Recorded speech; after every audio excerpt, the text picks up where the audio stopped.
Who is an executive? Page 27 of the e-book.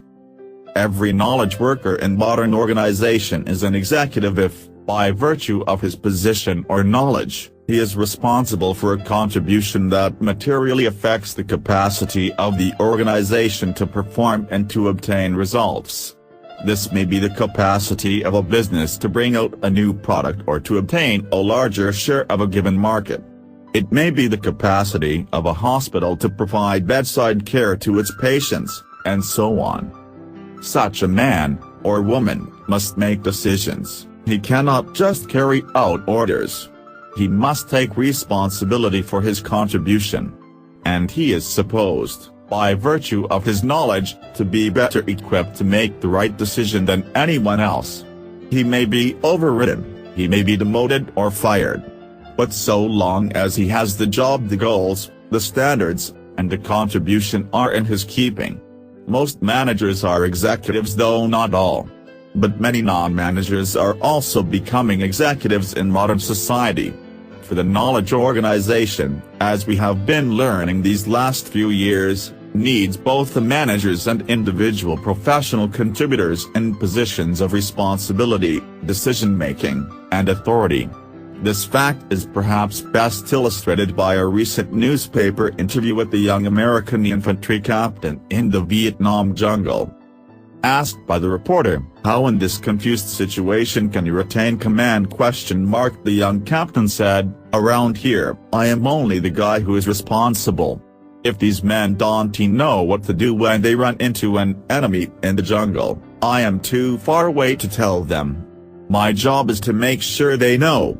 What they do depends on the situation, which only they can judge. The responsibility is always mine, but the decision lies with whoever is on the spot." In a guerrilla war, every man is an executive. There are many managers who are not executives. Many people, in other words, are superiors of other people, and often of fairly large numbers of other people, and still do not seriously affect the ability of the organization to perform. Most foremen in a manufacturing plant belong here.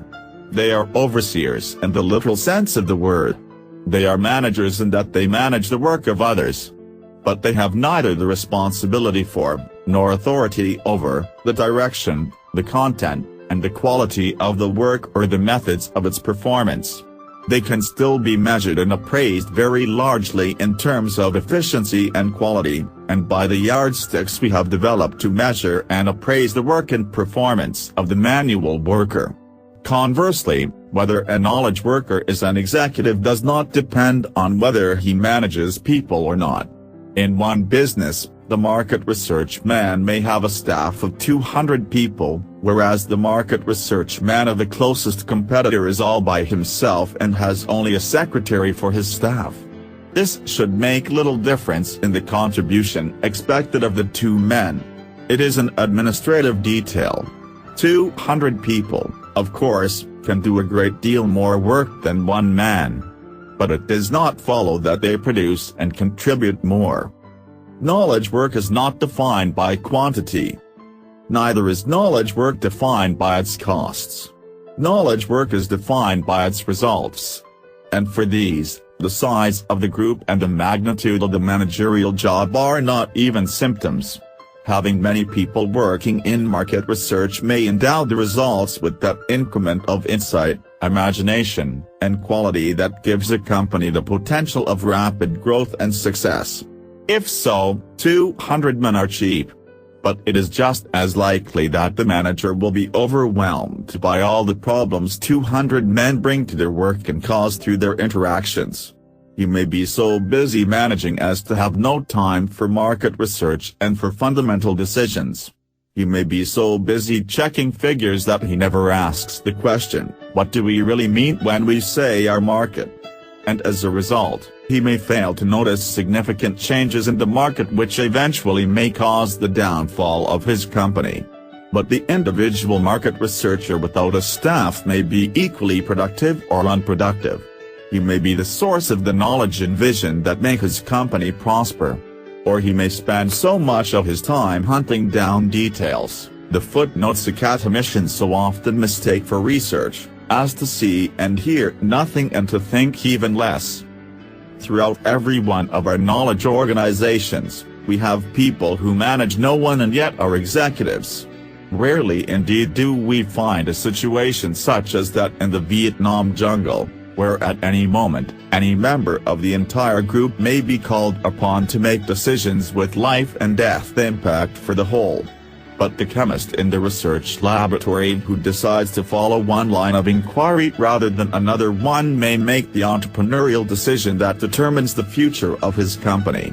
He may be the research director, but he also may be, and often is, a chemist with no managerial responsibilities, if not even a fairly junior man.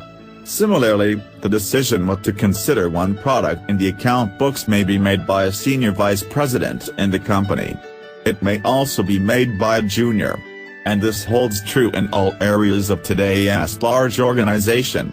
I have called executives those knowledge workers, managers, or individual professionals who are expected by virtue of their position or their knowledge to make decisions in the normal course of their work that have significant impact on the performance and results of the whole.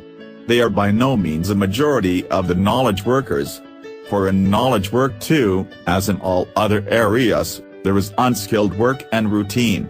But they are a much larger proportion of the total knowledge workforce than any organization chart ever reveals. This is beginning to be realized, as witness the many attempts to provide parallel ladders of recognition and reward for managers and for individual professional contributors. What few yet realize, however, is how many people there are even in the most humdrum organization of today, whether business or government agency, research lab or hospital, who have to make decisions of significant and irreversible impact. But the authority of knowledge is surely as legitimate as the authority of position.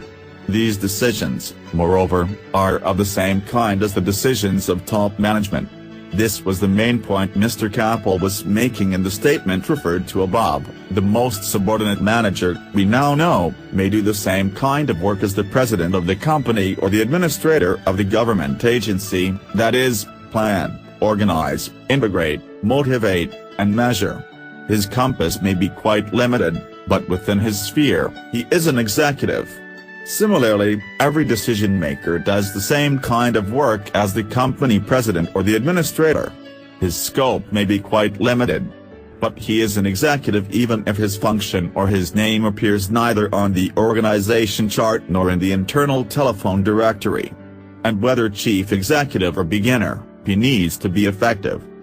Many of the examples used in this book are taken from the work and experience of chief executives in government, army, hospitals, business, and so on.